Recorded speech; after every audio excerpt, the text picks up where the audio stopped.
At one point, he was next to Sabu, probably the closest guy in the business to me. That must make me the whole show. One of a Kind with Rob Van Dam is recorded in front of a live studio audience.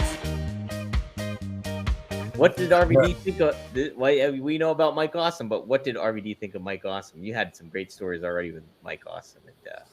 Yeah, I loved Mike Awesome. He was next to Sabu, probably the closest guy in the business to me. We were road wives, which is what we call it when we travel together. 2000. Well, it was 2001. It was Mike and I. Sabu wasn't even in the company at that time.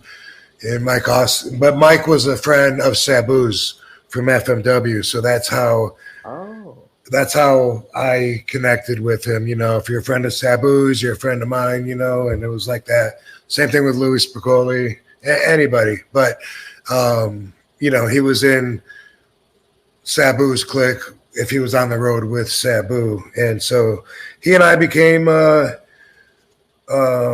travel partners. And actually it was at 9/11, the OG experience, when we were stuck in Houston and all the airplanes were grounded, that we picked up Sean Stasiak because him and Sean were good friends. And then it became the three of us, and then Mike was out, and then it was me and Sean for quite a while until I think they let Sean go or whatever. And besides that, you know, Booker T and Nick Patrick and I were travel partners. Me and Sabu always will be. And I don't think anybody else. I think besides that, I've just always been by myself. But you get to know somebody when you travel on the road with them. And Mike was a germaphobe. I found that hilarious because he's a big fucking gladiator, you know, that'll fucking squeeze you through the guardrail, but with his power. But afterwards, he was just so funny at how particular his habits were of cleanliness when we would go to eat. And it made sense. But I mean, most of us would go and wash our hands, come back to the table. He would wait because he's like, why wash your hands and then handle the ketchup bottle? That's a good point. How dirty is that fucking ketchup bottle? And take the cap off of it, and you're going to pour that ketchup on your hamburger, and then you're going to be, everyone that touched that ketchup bottle all day is now holding your hamburger, you know? And so Mike would wait until the food came, and everybody that wanted to come by and shake their hand that we could see, anybody that wanted to come and meet us was all gone, and he'd wait till everything and be like, okay, I think I'm safe. And this is after he put the salt and pepper and ketchup and mustard, and which is really smart, A1 sauce, whatever, you get the point. But then before he actually touches his food, then he would use the hand sanitizer. And I thought it's smart, but also so peculiar. And I thought it was funny at the same time. And I thought it was even funnier when he would get ready to eat, someone would come by and say, RVD, oh my God, Mike Awesome, I love you guys. He'd be like, God damn it. And he'd be like, you know, I'll shake your hand, but can I do it after this hamburger? And him getting mad would make it even funnier. Because he wasn't joking about it. He was like perturbed at the issue, not at the guy, but just at the issue. And it was very funny. Yeah. Oh, man, yeah. He seemed like a good time. I tell you what, I think it was the first one night stand in 2005. You had that match with oh my God, Masato Tazaka. And holy shit, that was like the show stealer there for that one. Sure, yeah. I mean, one of the best ECW matches ever. Like, put that up there in competition if you're voting on the best match fucking ever. So with ECW, I just, great wrestler. I thought he was a great representation of ECW as a heavyweight champion. Right, I really wanted to build up the TV championship to where he and I could someday go belt for belt with a lot more eyes on us from our own separate individual efforts of putting two really strong pillars up. And I was going in that direction, but not all the way through. But I wanted to wrestle him in heavyweight championship for the TV championship.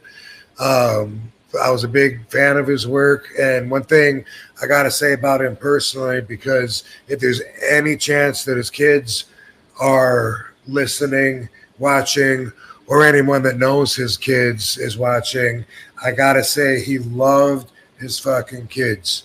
He missed his kids every moment when he was on the road. And that's what he looked forward to coming home to, was hugging and smelling his kids. That's a good dad right there. Like talking about their kids all the time. He used to like smelling them, sniffing them down and stuff. And I thought that was funny too. That's adorable though too. Who's one guy you never got to work with, or not much at least, that you would have loved to work with more? Says Ian Bag Jones.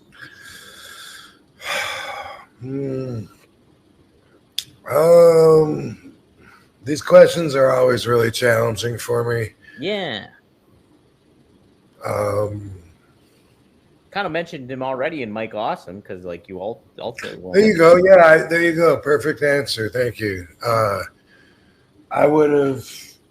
See, Barbie. I would have liked to have wrestled Mike Awesome a lot more, because I didn't wrestle him at all. Yeah. And you also mentioned Sid too, way back in the day. How you would have. That's true. Match with Sid. Mm-hmm. That's true, but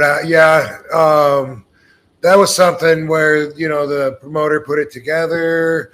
I was looking forward to it. It would have been awesome. I was disappointed it didn't happen, but that's true. But with Mike Awesome, that was a lot more long-term thinking, and it was for the betterment of the company, and it was more like, one of the only long-term storylines, if you want to call it that I feel like I was really invested in, because while I was having the best matches, in my opinion, and some of the fans' opinions of the night, every night with the TV championship, that wasn't done before. The TV championship was supposed to be more of a secondary belt when it came to importance, but here I am the whole effing show. People were cheering for me throughout the whole show till I would come in at the end, and I was doing that in a way that was good for me, obviously, but good for the company,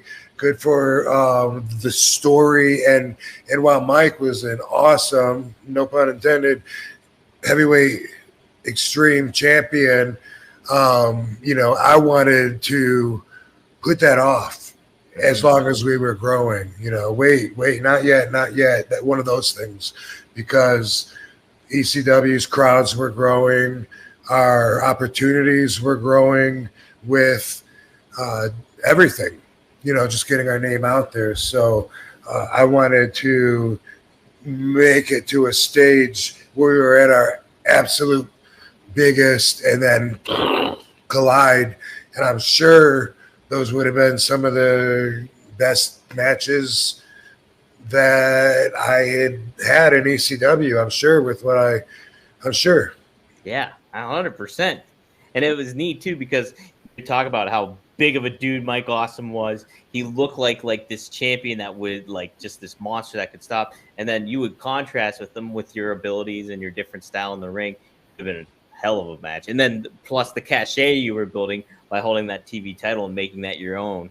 And then boom, you guys collide. Yeah, and all of that, the best thing about all of that is that it's not, that whole story isn't something that was written, in an office with people that were paid to come up with something. That was real. That's what was happening organically, and those are always the best. Steve, so they will close out this. I remember when you had a confrontation with Mike Awesome in 2000 and thought you was going to get the title from him, but then you got the knee injury. Yeah, we talked about that before on the previous episodes. But I don't remember the confrontation, though. Yeah, I don't remember the confrontation either, but I do remember, hey, you building up to that, and then the injury happened. And then Mike left for WCW, I think it was at that point.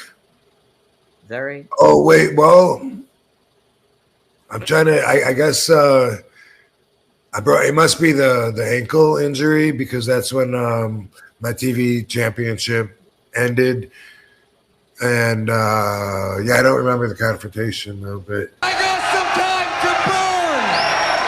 Let's do this right now.